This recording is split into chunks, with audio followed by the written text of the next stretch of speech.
Les mauvais œils, ce sont des personnes qui vous regardent avec une autre œil, une deuxième œil que je peux dire, pas forcément spirituel, mais 10 choses à faire pour réussir cette année 2025.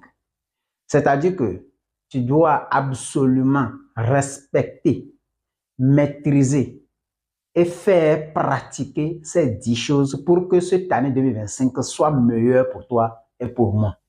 Suis-moi. La première des choses, la patience. La patience est un élément clé pour la réussite de tout et chacun. La patience est très, très important pour nous dans tout ce que nous faisons. Pourquoi il faut cultiver la patience? Parce que ayant été trop pressé, certains sont tombés dans certaines choses qu'ils ne devaient pas faire. Certains sont partis trop loin juste parce qu'ils n'ont pas cultivé la patience dans leurs affaires. Je donne un exemple.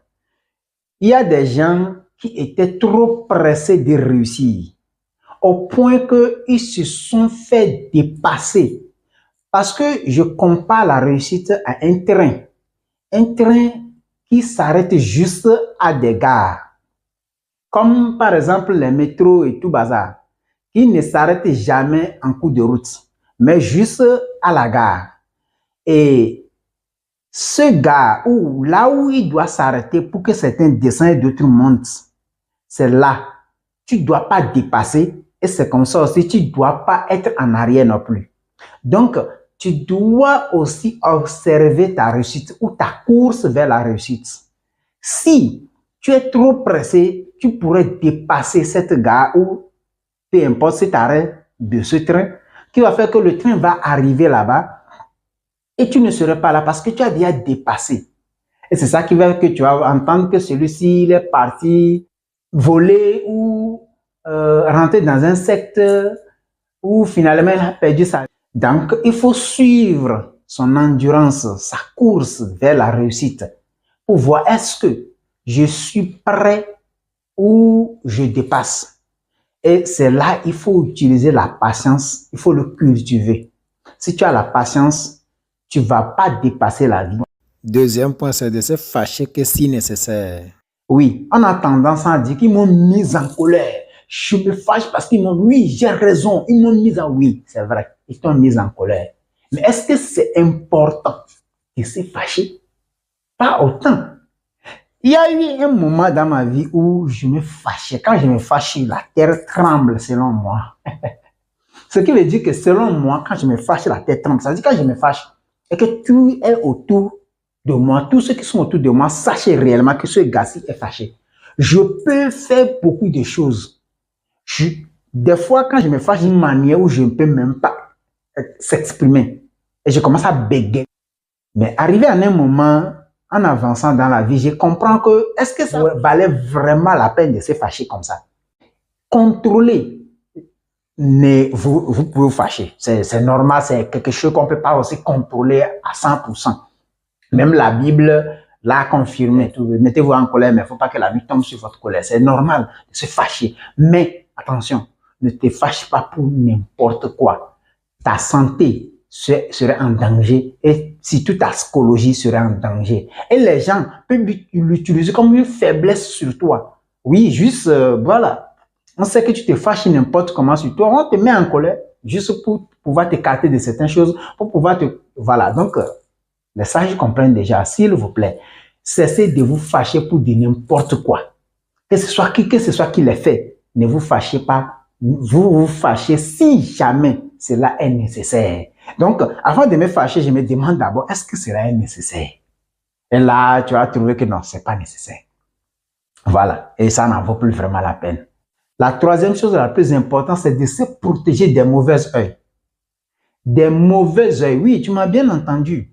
Journée qui nous détruisent à tout moment, à chaque mois, chaque année, qui nous détruisent, qui fait que nous n'arrivons pas à avancer.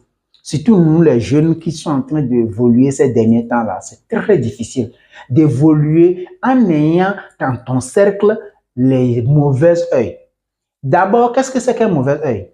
Les mauvais œils, ce sont des personnes qui vous regardent avec une autre œil. Une deuxième œil que je peux dire, pas forcément spirituel, mais une œil mauvaise, c'est-à-dire que qui te voit, mais qui veut de mauvaises choses pour toi.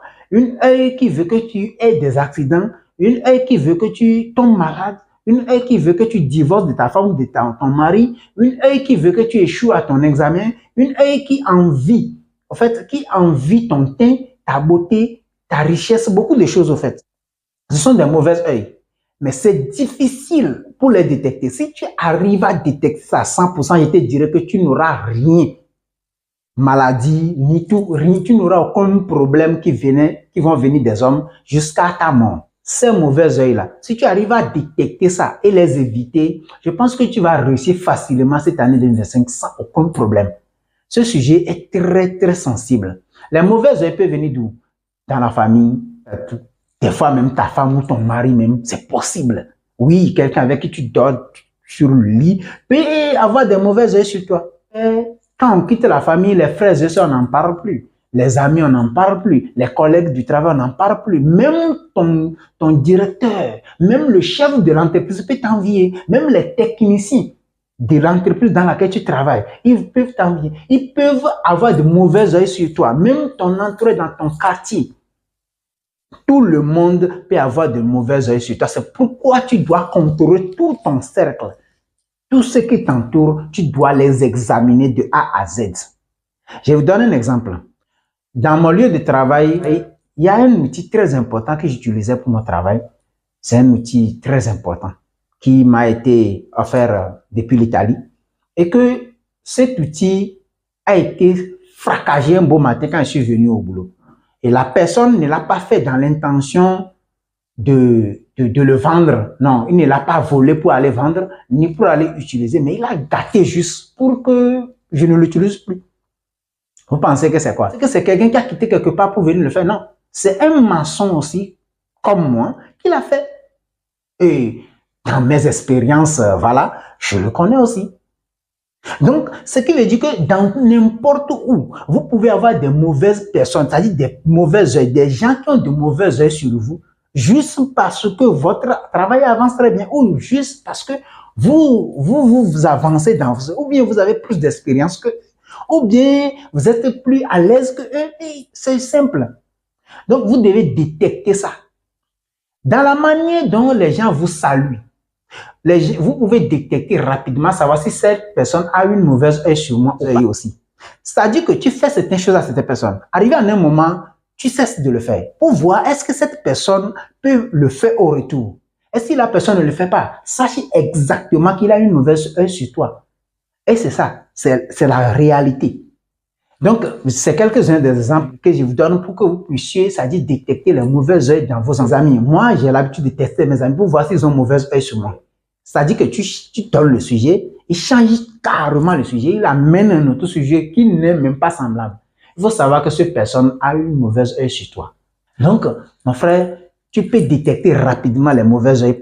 Il y en a plein, je ne peux pas donner tous ces exemples. Mais dans une autre vidéo, je vais rester sur ce point-là et donner des choses claires pour qu'on puisse vraiment détecter les mauvais œils dans nos entourages. C'est très important. Ce sont des personnes toxiques. Si on ne les enlève pas, on ne peut jamais réussir. Quatrième chose, c'est de ne pas charger toute sa famille sur sa tête.